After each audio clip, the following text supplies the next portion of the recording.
역대하 21장 8절부터 10절까지입니다. 여호람 때에 에돔이 배반하여 유다의 지배하에서 벗어나 자기 위에 왕을 세우므로 여호람이 지휘관들과 모든 병거를 거느리고 출정하였더니 밤에 일어나서 자기를 에워싼 에돔 사람과 그 병거의 지휘관들을 쳤더라. 이와 같이 에돔이 배반하여 유다의 지배하에서 벗어났더니 오늘까지 그러하였으며 그때에 림나도 배반하여 여호람의 지배하에서 벗어났으니 이는 그가 그의 조상들의 하나님 여호와를 버렸음이더라. 아멘. 기도하겠습니다. 말씀이 아니면 하나님 앞에서 우리가 어떠한 사람인가를 볼 수가 없습니다. 오늘도 이 말씀이 우리의 거울이 되어서 우리의 실체를 드러나 보게 해주시옵시고 나에 대한 착각 없이 말씀 그대로 주 앞에 나와서 정말 나에게 필요한 것이 무엇이고 하나님께서 베푸신 은총이 무엇인가를 알게 해주시옵소서. 예수님 이름으로 기도합니다. 아멘. 지난 시간에 여호람에 대해서 말씀을 드렸는데 여호람 이 사람이 이제 왕이 되어서 세력을 얻은 후에 자기 친동생 6명을 죽이는 그런 악행을 저질렀습니다. 제가 말씀드리기를 동생을 죽인 그 악행을 보면서 죄를 생각하지 않아야 합니다. 그랬는데 여호와의 그 행위를 보고 죄를 생각을 하게 되면은 지금의 여러분들은 여호람보다는 훨씬 나은 사람에 해당이 될 거라는 겁니다. 비록 뭐 살면서 미움도 있고 또 화를 내기도 하겠죠. 그런다 할지라도 여호람에 비하면은 그건 죄도 아니다. 그런 생각이 있을 수가 있다는 겁니다. 근데 중요한 것은 그 악행, 죄를 행하는 것에 대한 우리의 생각이 무엇이냐 전혀 중요하지 않고요. 여호와 보시기에 악을 행하는 것이 무엇이냐 그걸 아는 게 중요하단 말입니다. 하나님께서 보실 때 악을 행하는 것 그걸 알아야 되겠죠. 모든 인간이 한 목소리로 이것이 죄다 이렇게 얘기를 한다 할지라도 여호와가 악으로 보시는 것과 다르다면 결국은 악을 악으로 보지 못하는 결과에 이르게 된다. 그러한 점들을 분명히 좀 생각을 해야 하는 것입니다. 근데 그렇게 악을 악으로 보지 못하는 것은 죄를 악을 알지를 못해 그 자체로 끝나는 것이 아니고 악을 믿음으로 착각을 하게 됩니다. 악한 것을, 악을 행하는 것을 믿음이다. 이렇게 착각을 하고 그 악을 따르는 그런 심각한 사태로까지 이어지게 되는 것이죠. 악과 선에 대한 바른 구분이 이제 사라지는 그런 사태가 있게 되어진다는 것입니다. 그래서 여호와 보시기에 그 악을 행하는 것이 무엇인가 하는 것은 이스라엘 왕들의 길로 행하여 아합의 집과 같이 행하였다. 이런 말에서 이제 드러난다고 했습니다. 그게 뭔가 하면 이스라엘의 초대 왕인 여로보암이 금송아지 둘을 만들어서 이스라엘 백성들이 멀리 예루살렘에 가지 않고도 제사할 수 있도록 종교적인 편리를 여로보암이 그렇게 이제 만들어 주는 것이죠. 그렇게 하고 그 일에 걸림돌이 이제 될 만한 레위 사람 제사장들을 해임해 버리는 것입니다. 우상을 만들어서 하나님께 제사만 하면 되는 것이기 때문에 레위 사람이 아니더라 할지라도 뭐 아무나 제사를 인도할 제사장만 세우면 된다는 생각이었다고 하는 것입니다. 그렇게 제사를 드리면 하나님을 섬기는 백성이 아니냐 그게 여로보암의 사고 방식이었던 것이죠. 그런데 하나님이 그 성전에 제사장을 세우신 이유는 제사를 철저하게 잘 드리려고 하는 그런 목적이 아니었다는 것입니다. 그 제물의 희생, 제물의 피가 있는 제사를 드리게 함으로써 이방인과 다르지 않은 이스라엘을 하나님께서 끊임없이 용서를 베푸시면서 받으신다. 결국 이스라엘은 하나님의 용서와 은총, 그 사랑 때문에 살아간다. 이러한 사실을 알기 위해서 그 하나님께서 행하신 베푸신 그 사랑, 용서를 찬송하게 하는 그런 백성으로 만들겠다. 그런 취지가 담긴 제사라고 하는 것입니다. 근데 여로보암이 성전 제사장을 해임해 버린다고 하는 것은 죄로 인해 심판을 받아야 될 그런 자기에게 베푸신 용서, 은총, 사랑 그런 이야기는 필요 없고 관심도 없다. 이걸 보여주는 그런 결과가 되어진다는 것이에요. 그리고 이제 세상을 살아가는데 필요한 그 하나님, 나에게 필요한 걸 주는 그 하나님을 섬기겠다는 것, 이것이 자기가 만든 우상을 위한 제사장을 세운 여로보암의 목적이고 취지였다. 이렇게 이제 볼 수가 있는 것이죠. 지금의 기독교인들도 사실은 그 십자가 복음을 듣는 것을 거북스러워하고요. 자기에게는 필요 없는 것처럼 반응들을 합니다. 나에게 십자가 이야기는 필요 없다고 하는 거죠. 왜 그런가 하면은 이미 십자가를 알고 있다고 생각하거든요. 난 십자가를 알고 있고 용서, 은총 그것도 알아. 예수님 이야기 다 안단 말입니다. 알고 있기 때문에 또 믿고 있기 때문에 내가 굳이 십자가 복음 이야기를 들을 이유가 뭐가 있는가? 이렇게 생각을 하는 것이에요. 마치 그 전도하는 사람들이 전도지를 주면은 나 교회 다닙니다. 그런 것과 뭐 다르지가 않는 것이죠. 교회를 다니니까 전도받을 필요가 없다고 하는 것입니다. 그것도 뭔가 하면 전도가 그 사람을 그 교회로 데려오는, 그렇게 해서 예수를 믿도록 해주는, 그렇게 인식되어 있기 때문에 나 교회 다녀.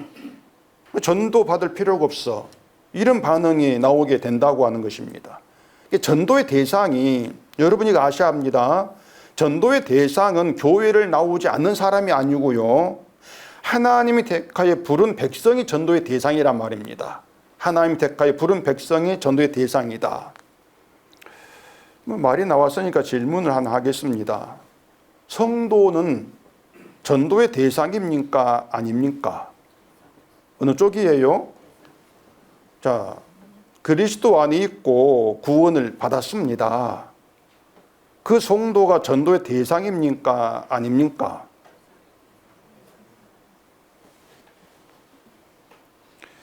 전도의 대상이 아니라고 한다면 그건 죄를 용서하신 하나님의 은혜는 이제 접어버리고 교회를 다니는 자기를 생각하기 때문이라고 할 수가 있는 겁니다.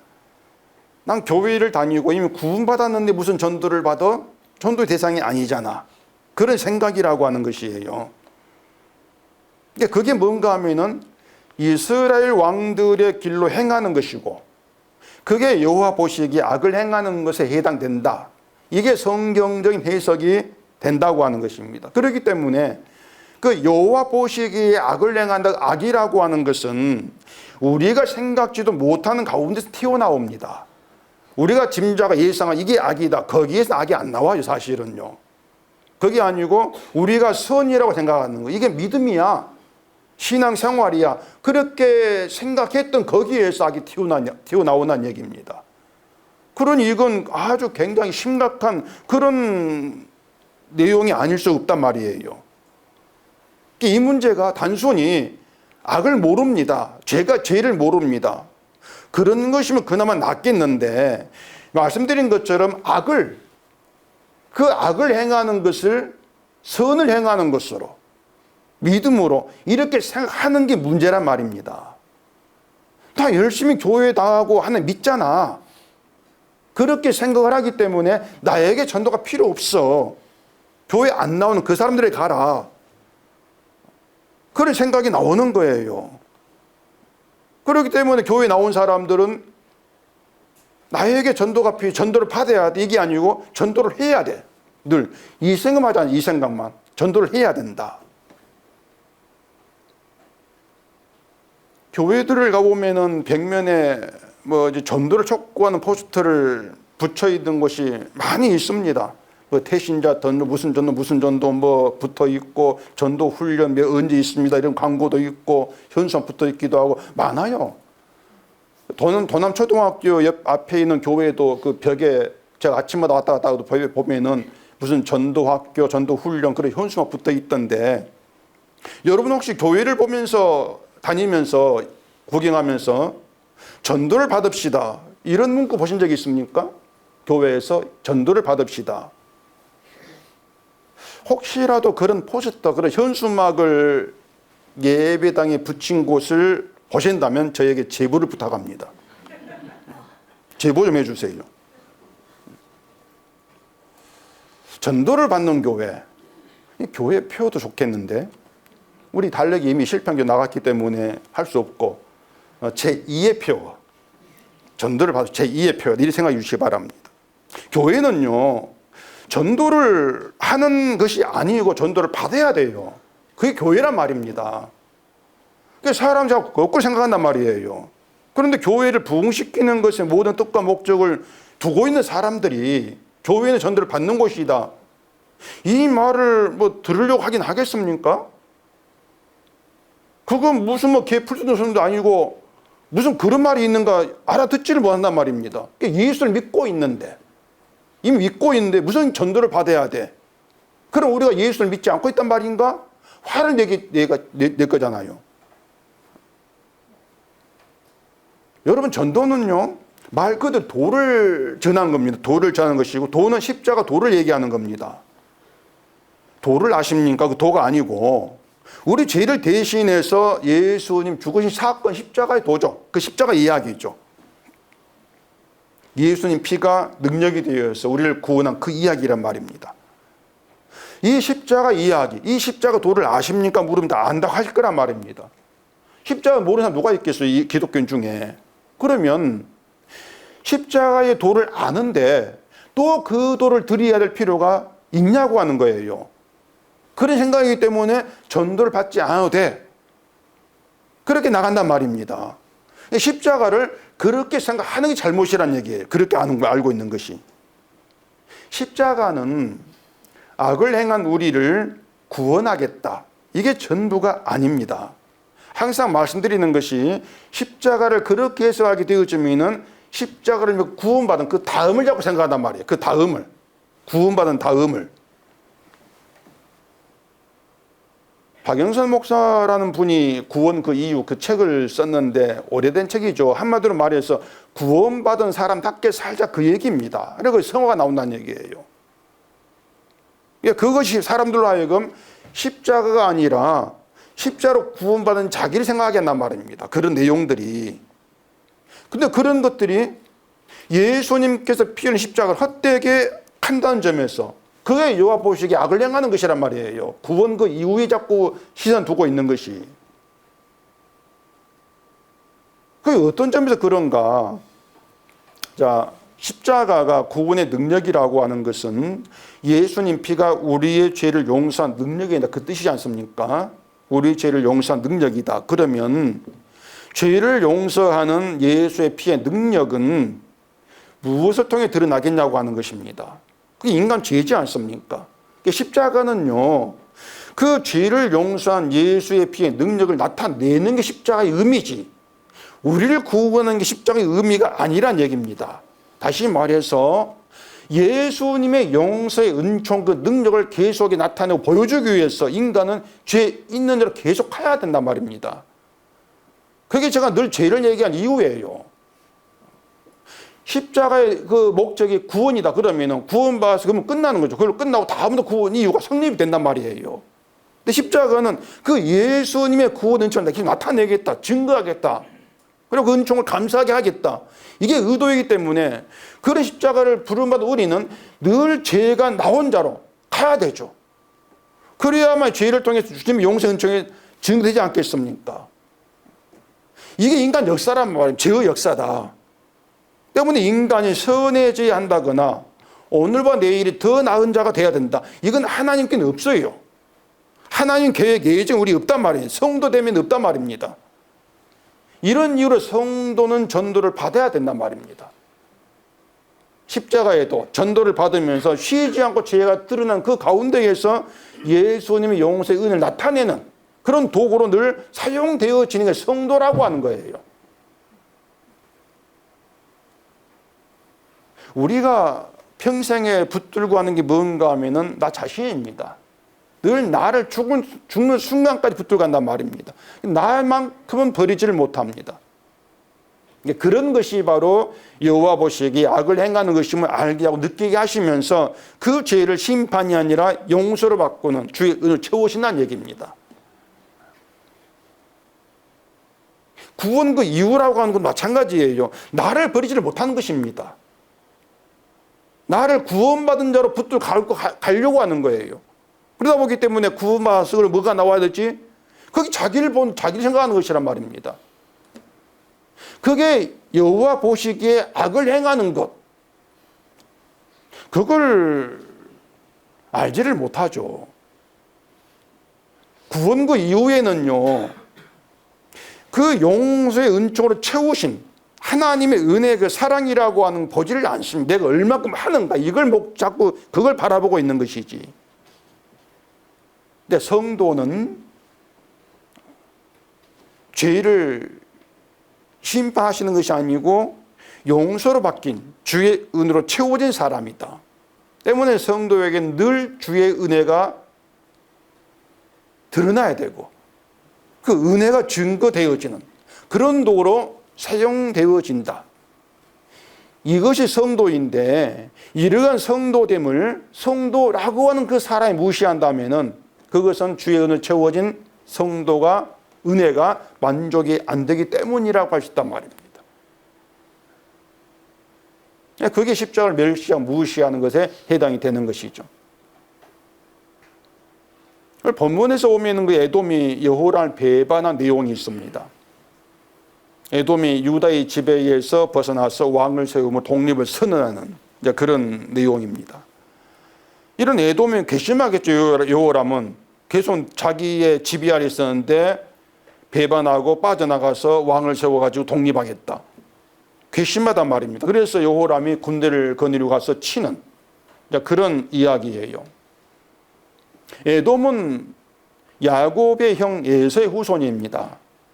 창세기 보면은 에서가 들에 돌아와 가지고 피곤했을 때 야곱이 쏘고 있는 그 팥죽 그걸 보고 그 붉은 것을 내가 먹게 하라 이렇게 얘기한 내용이 나오지 않습니까? 그것 때문에 에서의 별명이 에돔이 되었다 이렇게 성경에 되어 있습니다. 에돔 붉다 그 뜻이 붉다 그 뜻이거든요. 이 에돔이 여호람을 배반하고 유다에서 떨어져 나와 가지고 자기들 왕을 세우고 독립을 선언했다. 그 내용을 보면은 이건 뭐 유다와 에돔이라고 한 두 나라 사이 이야기 되겠죠. 우리와 상관이 없이. 자, 9절 보겠습니다. 여호람이 지휘관들과 모든 병거를 거느리고 출정하였더니 밤에 일어나서 자기를 애워싼 에돔 사람과 그 병거의 지휘관들을 쳤더라. 자, 여호람이 자기를 배반하고 이제 떠난 에돔을 치려고 출정을 한단 말입니다. 그냥 둘 수가 없죠. 에돔을 그냥 놔둔다면은 에돔 배반이 유다 내부에 확산될 수도 있으니까 또 왕 체면도 자존심 문제 있지 않겠습니까? 그래서 다시 에돔을 자기 지배에 두려고 출정을 한 거란 말입니다. 그런데 오히려 에돔의 군대에 여호람이 포위를 당합니다. 포위를 당했다가 밤에 에돔 군대를 쳐가지고 빠져나왔다. 그게 9절 이야기예요. 그렇게 해서 에돔은 독립을 이제 이루게 되죠. 그리고 여호람은 에돔조차도 다스릴 수 없는 힘없는 그런 왕으로 이제 보일 수밖에 없는 그런 사태가 되었다는 얘기입니다. 다시 이제 또 보면 10절 보십시다. 이와 같이 에돔이 배반하여 유다의 지배하에서 벗어났더니 오늘까지 그러하였으며 그때에 림나도 배반하여 여호람이 지바에서 벗어났으니 이는 그가 그의 조상들이 안한 여호와를 버렸음이더라. 에돔만 배반한 것이 아니고 림나도 배반을 합니다. 여기 림나는 여호수아가 가나안 땅을 정복했을 때에 그 가나안 땅에서 유다 지파의 땅으로 분배해 주는 것 중에 하나가 림나입니다. 그리고 유다는 그 림나를 다시 레위 사람들의 땅으로 거주할 성으로 이제 떼 주는 거예요. 레위 사람 본래 가나안 땅을 분배받지 못하지 않습니까? 그래서 이스라엘 각 지파가 자기들 땅에서 일부 성을 떼어 가지고 레위인에게 제공하는 그런 방식으로 주는 것입니다. 그게 이제 성이 48개였죠. 그 중에 하나가 림나였어요. 림나도 결국 뭔가 하면 레위인의 성이란 말입니다. 림나는 레위인의 성이다. 그러면 림나가 여호람 배반했다고 하는 것은 유다 안에 있는 레위인의 성이 여호람 배반했다, 이런 말이 되겠죠. 그 이유를 왜 배반했어? 그 이유를 여호람이 조상들의 하나님 여호와를 버렸기 때문이다, 이렇게 이제 되어 있단 말입니다. 자, 그러면 에돔은 다윗에게 정복당해서 유다 지배하에 있게 된 족속들이니까 에돔 배반은 유다 외부 사람 배반입니다. 이방인 배반이죠. 에돔은. 림나는 레위인의 성이라고 했으니까 유다 내부이란 배반이에요. 유다 내부의 배반이다. 다시 말해서 유다의 내부와 외부 모두에서 여호람 배반한 그런 사건이 일어났단 말입니다. 그렇게 되면 여호람으로는 한마디로 말해서 아주 곤란 처지가 되었겠죠. 자기를 배반한 둘을 쳐가지고 다시 자기 지배 아래 두어야만이 자기 강한 힘을 증명할 수가 있을 것인데, 에돔은 치는 걸 실패했고 림나에 대해서는 어떻게 했다는 말이 없습니다. 근데 문제는 이런 이야기들을 그 옛날 유다와 에돔, 림나 이런 사람들의 그들만의 이야기처럼 들리는데, 이런 이야기를 우리가 어떻게 이제 받아들여야 되는가, 이게 문제가 되겠죠. 일단 에돔이 배반한 일을 두고는 하는 말이 오늘까지 그러하였다, 이렇게 말합니다. 오늘까지 에돔이 유다를 배반한 이후로 다시 유다의 지배로 돌아오지 않았는데, 그렇게 에돔이 여호람 배반하고 돌아오지 않은 그 일이 오늘까지, 우리로 말하면 지금 우리에게까지 계속되고 있다, 그러하였다, 이런 의미가 되지 않겠습니까? 그렇기 때문에 에돔 배반 우리가 어떻게 일을 해야 되는가, 이게 문제가 아닐 수 없단 말입니다. 사실 정확히 말하면은 에돔이 유다를 배반했다고 할 수 없죠. 왜냐하면 우리나라가 일본 지배를 받고 있을 때에 독립운동 엄청 있지 않습니까? 그러다 일본이 망하고 독립을 했는데, 그렇게 독립운동한 것을 두고 일본을 배반했다, 이렇게 말할 수 없지 않겠습니까? 일본이 강제로 속국으로 만든 것이고 그렇게 해서 뺏긴 나라를 되찾겠다는 것인데, 그건 배반이 아니라 정당한 행상이란 말입니다. 그렇고 에돔도 사실 배반이 아니라 정당한 자기들 일을 했다고 할 수가 있단 말입니다. 에돔이 유다의 지배를 받게 된 것은 스스로 원해된 것이 아니에요. 다윗 때의 다윗에 의해 정복당했단 말입니다. 만일 에돔이 원해가지고 유다의 지배를 받은 것이면 배반이죠. 그런데 다윗에 의해서 정복된 것이기 때문에 엄밀히 말하면 배반했다고 할 수가 없다는 얘기예요. 사무엘하 8장 보십시다. 사무엘하 8장 13절입니다. 다윗이 소금 골짜기에서 에돔 사람 18,000명을 쳐 죽이고 돌아와서 명성을 떨치니라. 다윗이 에돔의 수비대를 두되 온 에돔의 수비대를 두니 에돔 사람이 다 다윗의 종이 되니라. 다윗이 어디로 가든지 여호와께서 이기게 하셨더라. 자, 이렇게 다윗이 에돔 사람 18,000명을 죽이고 점령해가지고 에돔이 유다의 지배를 받게 된 겁니다. 이것을 다윗의 그 어떤 힘 능력이 아니고 여호와께서 이기게 했다, 이렇게 말씀하죠. 에돔을 하나님이 다윗에게 붙이신 거예요. 다윗 것으로 만들었다는 얘기입니다. 그 다윗부터 여호람까지 기간이 대략 한 150년쯤 됩니다. 150년. 그동안 에돔이 유다를 배반했다, 이런 내용이 없어요. 여호람 때 와가지고 회방했단 말입니다. 에돔도 150년이면 거의 다 뭐 유다 사람이 뒤에 살았다고 할 수 있지 않겠습니까? 거기 익숙해졌겠죠. 그런데 왜 배반했는지가 의문인데, 이 일이 여호람이 여호와 보시기에 악을 행한 것과 연결해 가지고 생각을 해볼 수가 있다는 얘기입니다. 에돔이 배반했고 여호람은 에돔을 치러 갑니다. 자기를 배반했다는 것에 대한 분노는 있겠지만 무엇보다도 중요한 것은 에돔을 자기가 다스리는 자기의 것을 알았겠죠. 내 건 내가 찾겠다, 잃지 않겠다, 이런 의도 강하다고 할 수 있는 거예요. 에돔은 내 것이야, 내 나라야. 그 에돔이 유다 남쪽 국경 지역에 있습니다. 그런 에돔이 떨어져 나가면은 이방 세력, 남쪽에 있는 이방 세력이 유다 본토를 칠 수 있는 위험이 좀 높아져요.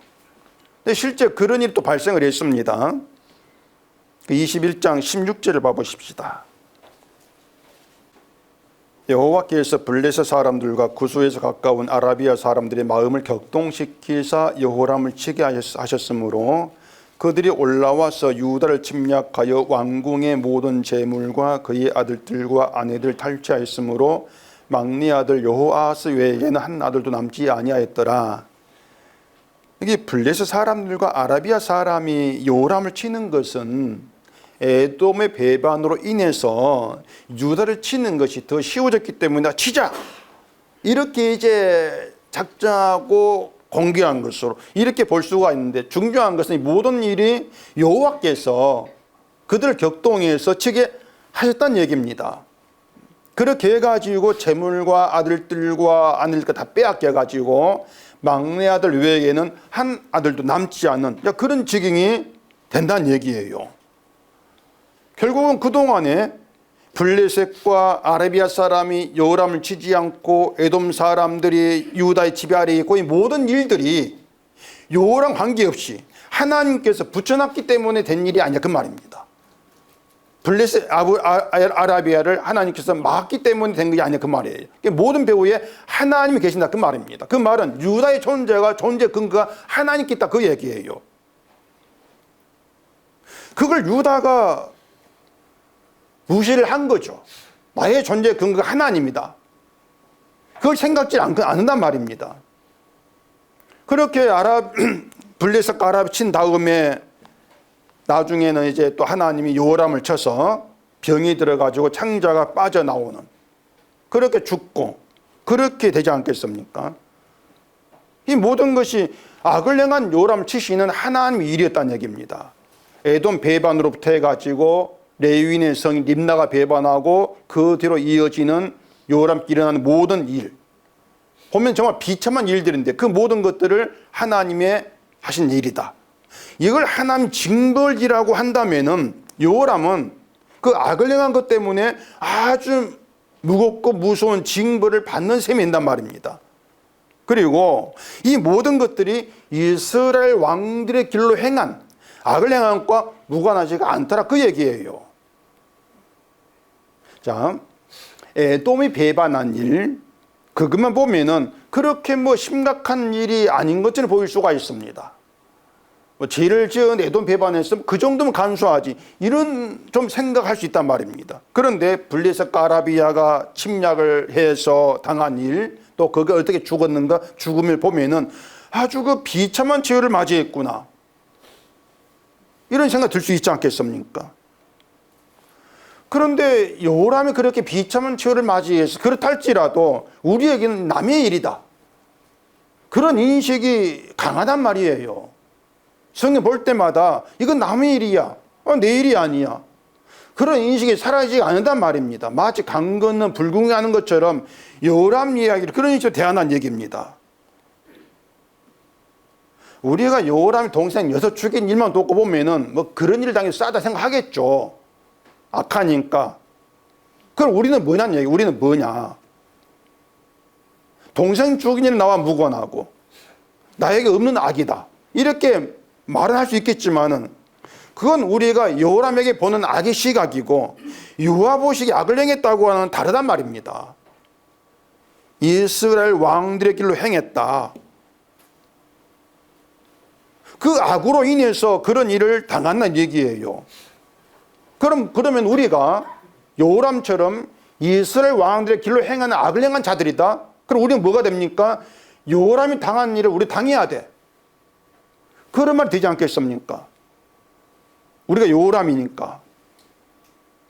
근데 우리가 성경 보면서 우리 자신에 대해서 그런 생각을 하며 살고 있고 그렇게 성을 보고 있냐고 하는 것이에요. 그래서 사실대로 표현하자면은 간이 배 밖으로 나와 있습니다. 우리가. 그게 우리가 이 세상 살아가는 시기에 내 분수를 모르고 살고 있단 말입니다. 지난주에 말씀드린 것처럼 여호람이 이스라엘 왕들의 길로 행했다고 하는 것은 유다가 하나님의 용서의 은총이 끊어지지 않고 베풀어진 덕분에 살고 있어. 이걸 잊어버리고 자기들 힘으로 자기를 지키겠다. 날 위해 한 찾겠다. 이런 방식으로 살았다는 걸 의미한단 말입니다. 그 이스라엘 왕들의 길이었다는 얘기예요. 동생 죽인 것도 그런 죄 가운데 나온 하나의 행위였단 말입니다. 자기 왕위를 지키기 위해서 나온 행위였다는 얘기죠. 자기를 배반한 에돔을 치료한 것도 나를 왕으로 섬기지 않고 따로 왕을 세우는 건 용납지 못하겠다. 이런 모든 일을 통해서 요람의 악이 드러나고 있단 말입니다. 어떤 식으로 살아가는가. 그렇게 보면은 요람의 악이 별로 대단한 것처럼 생각지가 않는단 말입니다. 그러니까 동생 여섯 중인 그런 일에 비해서 아니 에돔 치러 간 거 이건 아무것도 아니지 않는가. 왕이니까 그렇게 할 수가 있는 것이고 우리가 왕이라 할지라도 요람처럼 했지 않겠는가 이런 생각이 들 거란 말입니다. 그렇게 봤을 때 요람이 그렇게 비참한 운명으로 끝나야 될 그런 정도의 악으로 보이질 아니한다는 얘기예요. 우리 눈에는. 동생 죽인 일 빼놓고. 그렇기 때문에 우리 시는 늘 동생을 죽인 그쪽으로 향하는 것이죠. 동생 죽였으니까 그런 일 당해야지.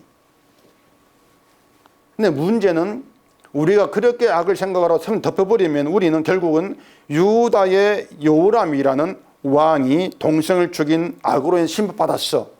그 이야기 듣고 끝나는 그게 전부가 됩니다. 그런 건 성경이 아니죠. 그냥 유다 역사 이야기죠.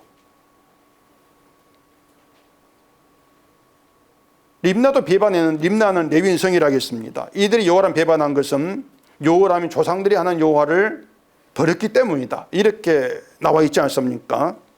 여호와를 버리고 이스라엘 왕들의 길로 갔다는 것인데 우리가 주목해야 되는 것은 여호와를 버렸다 이 표현이에요.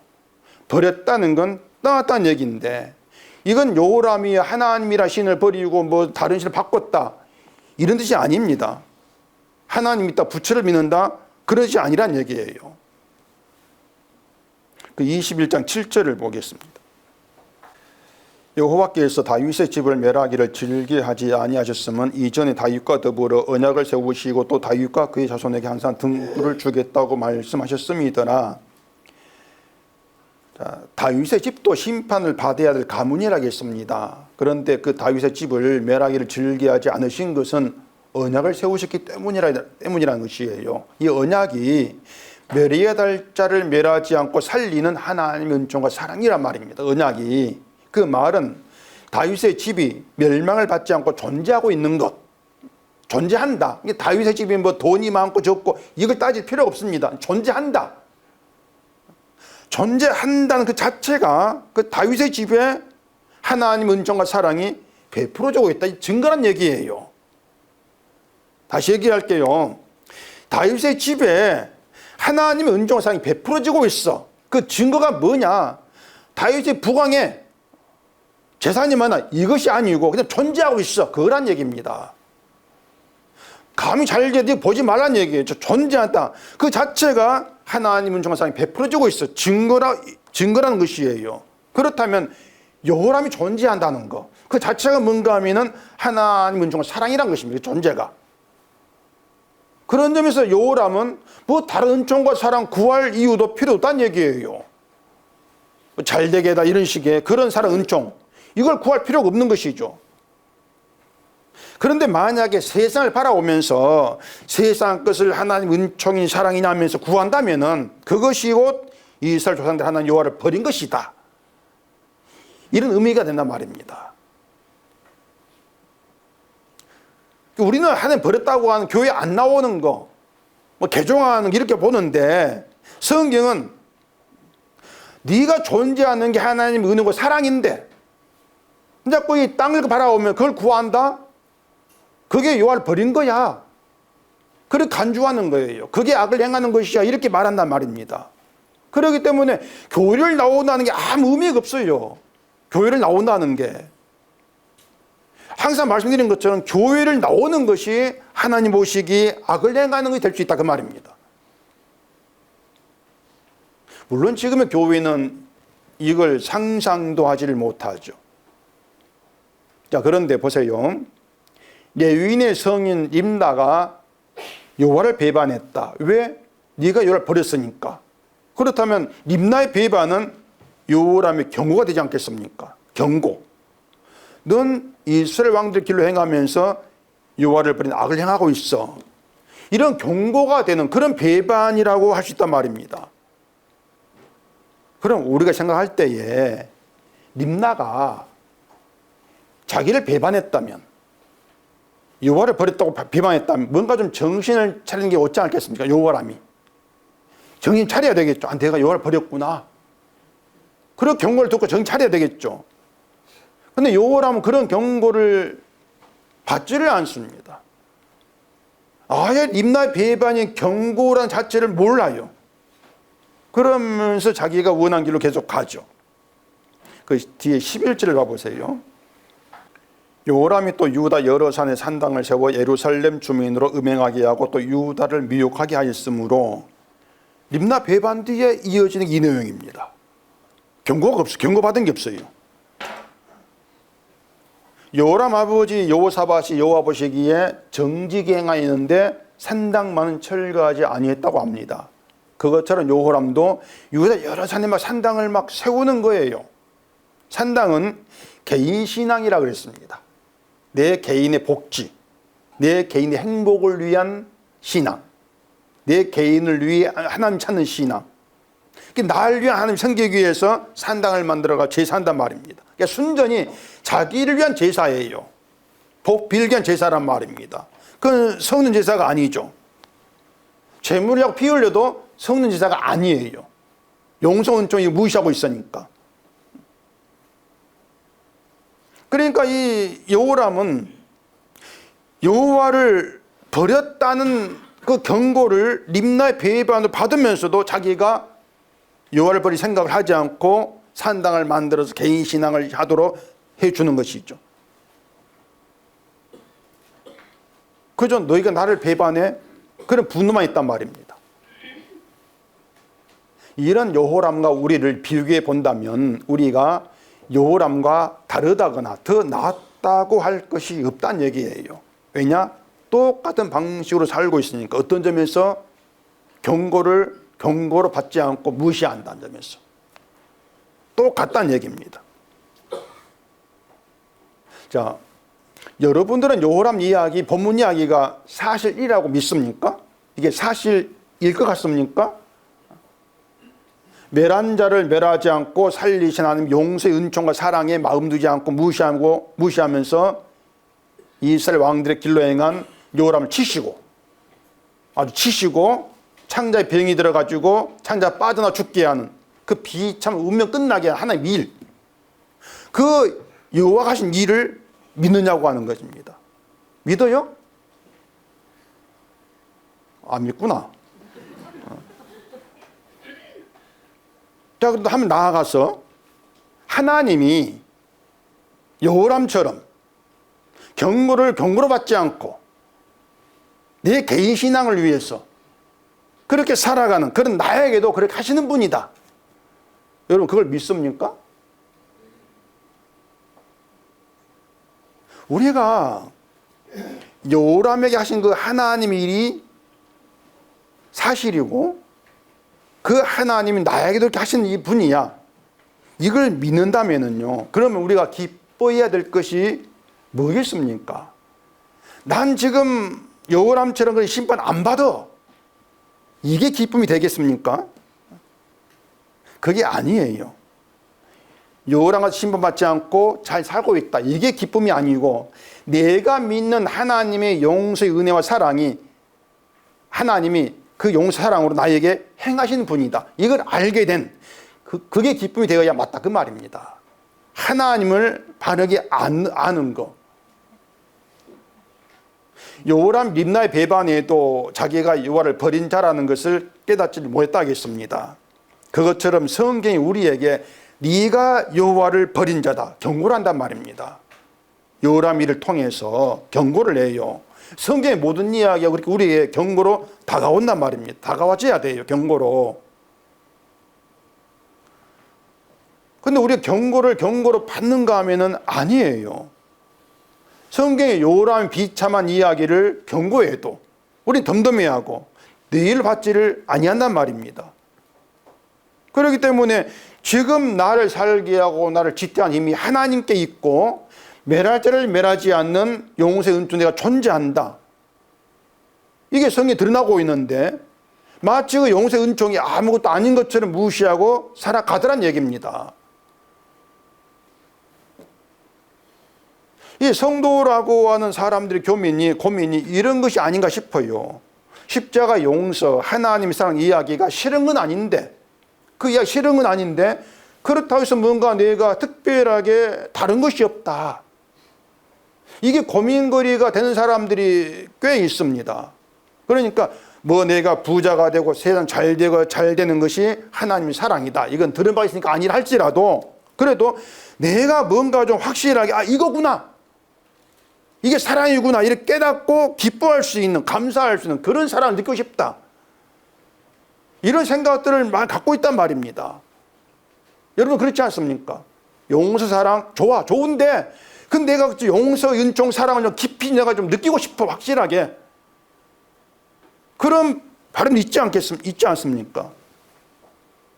근데 사실 그런 것이 없다 보니까 우리조차도 늘 뭐 예배당에 나와가지고 용서 사랑 듣긴 듣는데도 그 시시하게 느껴지는 그런 경우가 허다하단 말입니다. 시시한 거예요. 근데 그것은 우리가 하나의 사실을 잊고 있기 때문에 그렇습니다. 요람이 당한 그 일이 우리가 당하는 것이 마땅하다는 걸 잊고 있습니다. 말씀드린 것처럼 요람을 치신 하나님의 그 일이 우리들이 주어져 있고 우리가 요람과 똑같다면 우리도 요람처럼 비참한 꼴을 당해야 되죠. 마땅하죠. 예수님의 용서, 하나님의 사랑 시시하게 생각하며 살아가면서 먹을 거 먹고 마실 거 마시고 살아가는 현재 우리의 삶은 당연한 것이 아니란 말입니다. 근데 우리는 당연하게 여기지 않습니까? 그게 옳냐 그 말이에요. 그게 옳으냐? 아예 옳지 않습니다. 그렇게 인정하는 것을 어물쩍 넘어가면 안 됩니다. 그 용서 그 사랑을 내가 시시하게 여기고 있는 거, 내가 지금 먹고 마시고 살고 있는 것이 그걸 당연하게 여기는 거, 이런 것들이 요람의 사고방식이야. 좀 그걸 분명히 해야 한다는 것입니다. 그렇다면 내가 여호와보시 악을 행한 자라 그 얘기예요. 악을 행하는 자다. 그렇다면 동생 여섯 중인 요람 운명이나 우리 운명이 달라야 될 이유가 없지 않습니까? 같은 운명이란 얘기예요. 그런데 무사히 살고 있지 않습니까?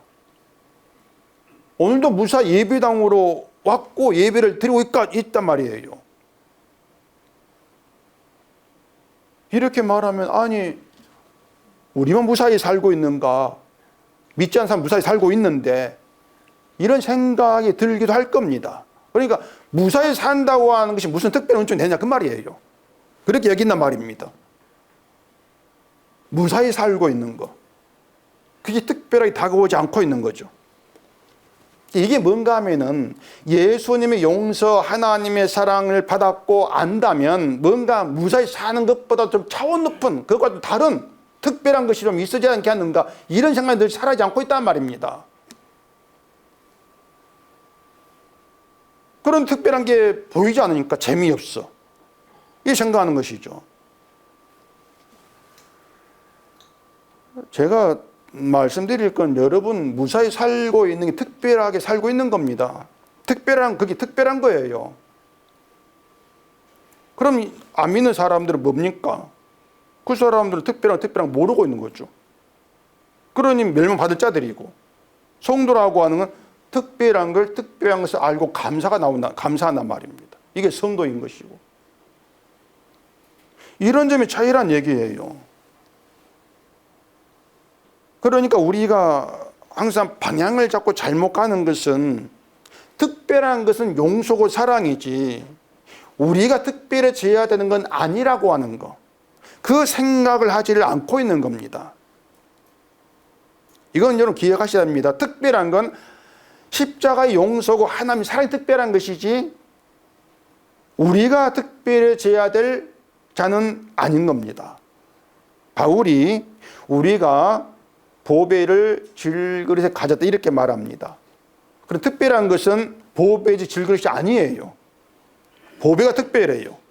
보배를 질그릇에 가졌다 할지라도 질그릇은 질그릇일 뿐이라는 얘기입니다.